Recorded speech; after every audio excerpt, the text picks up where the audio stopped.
قرآن کریم نے پہلی ہی شروع میں ذالکل کتاب کہا تھا. اس کو کتاب. دنیا کی کوئی کتاب ایسی ہے کہ جس کی زبان آپ نہ جانتے ہوں اور کتاب پڑھتے چلے جاتے ہیں؟ کوئی کتاب آپ بتا دیجیے. زبان نہ جاننا تو ایک طرف، فرض کرو زبان جانتے بھی ہوں اور وہ کتاب کی زبان ذرا مشکل ہو تو آپ ایک آدھ صفحہ پڑھ کے کہہ دیتے ہیں کہ نہیں صاحب میری سمجھ میں نہیں آتی. آپ کتاب پڑھتے ہیں تاکہ سمجھ لیں اس کو. خدا نے بار بار کہا ہے کہ ہم نے اس کو لسان عربی مبین میں واضح طور پر اس کو بیان کیا، لعلکم تعقلون، تاکہ تم سمجھ سکو.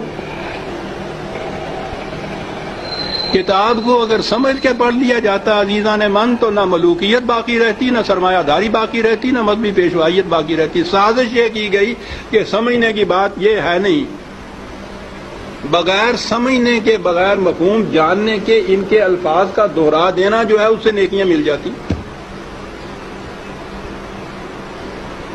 ایسا چکر دیا کہ کتاب کا سمجھنا جو تھا، سمجھنا کتاب کا بے معنی ہو گیا.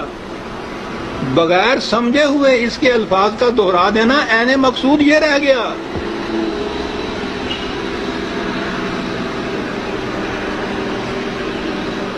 اعلیٰ سے اعلیٰ درجے کی کسی طبیب، حکیم کی، فلاسفر کی نسخوں کی کتاب، ہر مرض کا نسخہ جہاں لکھا ہو اس کے اندر، آپ اس کو سمجھے نہیں اس زبان کو اور وہ نسخے زبانی یاد کر لیں اور صبح اٹھ کے ان کو نسخوں کو رٹتے رہیں، شام تک بولتے رہیں.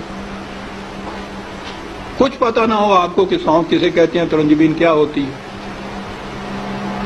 اور پڑھتے چلیں. کیا مرض کی شفا مل جائے گی اس طرح سے؟ اس کتاب کا مصرف مقصد پورا ہو جائے گا؟ میں نے کہا ہے ابھی کہ ہے کوئی دنیا میں اور کتاب جس کے ساتھ یہ کچھ آپ کرتے ہوں؟ عزیزان من، اس کتاب عظیم نے کیا لیا ہے کہ ہم اس کے ساتھ یہ کرتے ہیں جو کسی کتاب کے ساتھ نہیں کرتے؟ یہ سب اس لیے کہ یہ سمجھ میں نہ آ جائے، کہیں ہو نہ جائے آشکارا شرع پیغمبر. کہیں یہ آج ہی کی سازش نہیں ہے، شروع سے چلی آ رہی ہے. یہ لگا دو اس لائن کے اوپر کہ دہراتے جاؤ اس کو ساتھ بغیر سمجھے.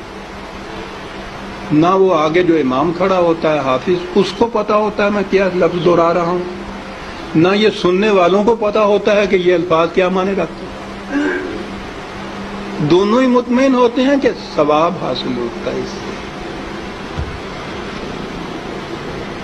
اس کتاب کے ساتھ. کیا چیز تو ہم میں اور ان میں کیا فرق ہے جن کے پاس وہ کتاب نہیں ہے؟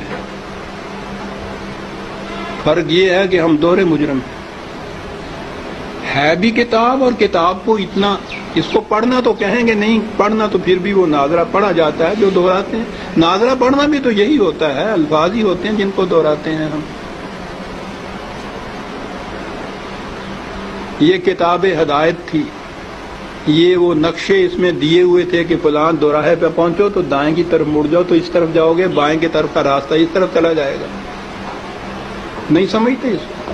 ہر مرض کی شفا تھی اس میں، دورائے چلے جا رہے ہیں. یہ ایک پورا ریلا حفاظ جسے کہتے ہیں، صرف حفظ کیا ہوا کچھ معنی نہیں جانتے. اسی میں وہ پھر قاری آ جاتے ہیں، حفظ بھی کیا ہے، پڑھتے بھی ہیں، پھر قرأت کے ساتھ گا گا کے پڑھا جاتا ہے.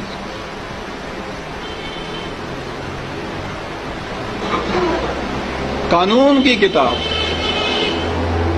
گا کے پڑھنے کی. قرآن میں یہ لکھا ہوا ہے کہ چوری کرنے والا اور تو چوری کرنے والی ہو، جرم کے عوض میں اس کے ساتھ یہ سزا اس کو دو. اب اس کو آپ گاتے چلے جائیے.